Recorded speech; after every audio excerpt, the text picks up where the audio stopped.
is Taylor Keller, and I'm here to teach you the simple task of how to clean a pumpkin. My husband was recently put in charge of cleaning a pumpkin for my daughter's third grade class.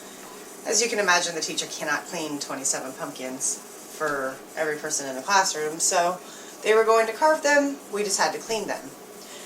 I was able to come home to a pumpkin that looked similar to this, already carved with most of the innards still hanging from the top of the pumpkin. Some might say that your husband's an idiot.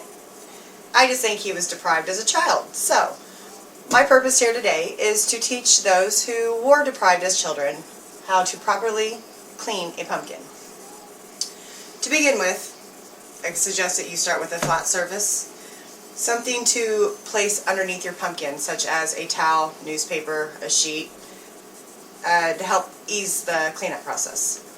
You will also need, obviously, a pumpkin, a bowl, a knife in order to cut it, and a large metal spoon in order to clean it with. First, you're going to begin by cutting the top of the pumpkin out. I like to do a nice zigzag pattern.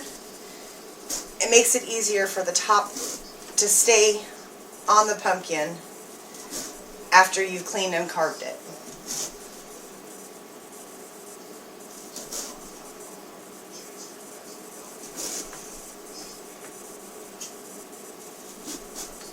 Now I know a lot of people today like to purchase the little pumpkin carving kits.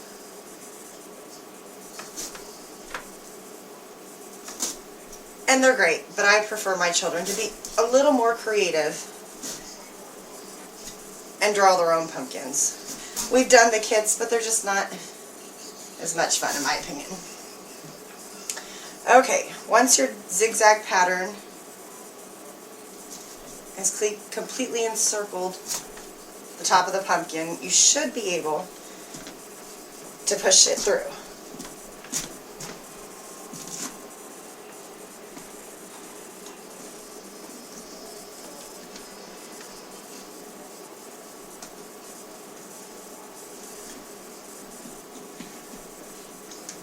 And voila, remove your top. I, at this point, immediately cut off everything from the top of the lid, making a smooth cut.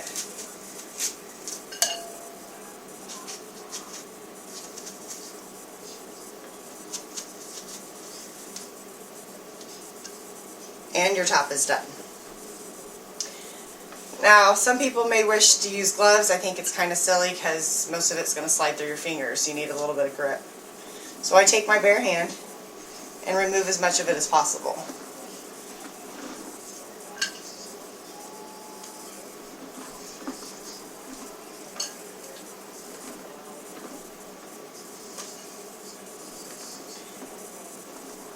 Now you are at this point able to get most of the seeds out.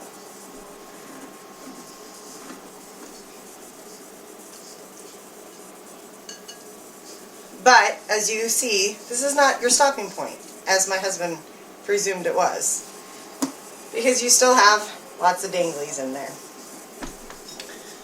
This is where your spoon comes in. Now gently, because you can dig into a pumpkin too deeply, you need to scrape the sides of the pumpkin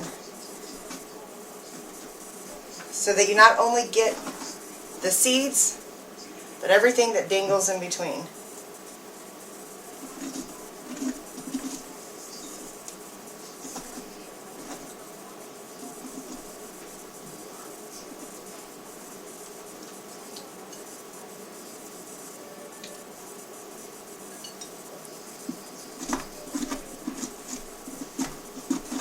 Now, a lot of people like to save the pumpkin seeds and cook them, including us. But for today's purpose, they're going into the bowl.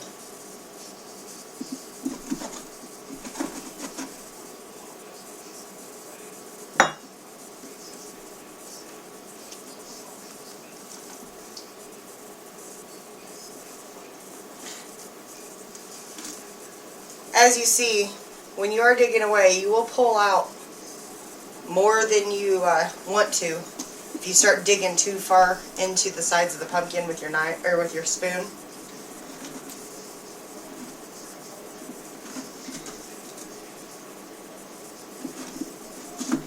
You want to keep scraping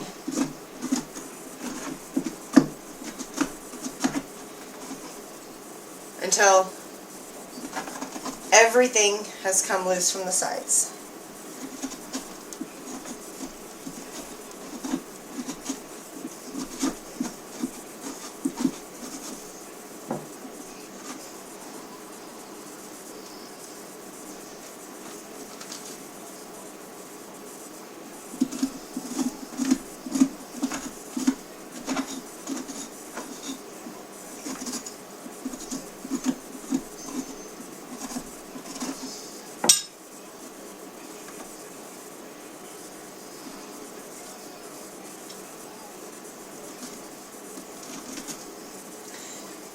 Now that most of the pumpkin has been cleaned out,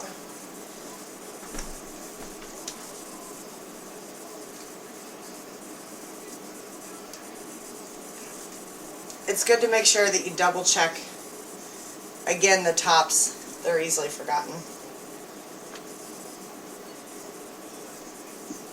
And in under 5 minutes, and not much more hassle than it took to cut the top off, I have a completely empty pumpkin, nothing hanging out. So, in conclusion, again, your pumpkin, you cut your hole, you pull out as much as you can, and then you carefully scrape all sides, top and bottom, of the inside of the pumpkin to remove all innards. No danglies. Now, I challenge every mother and father to carve a pumpkin with their child at least one time in their childhood. Thank you very much.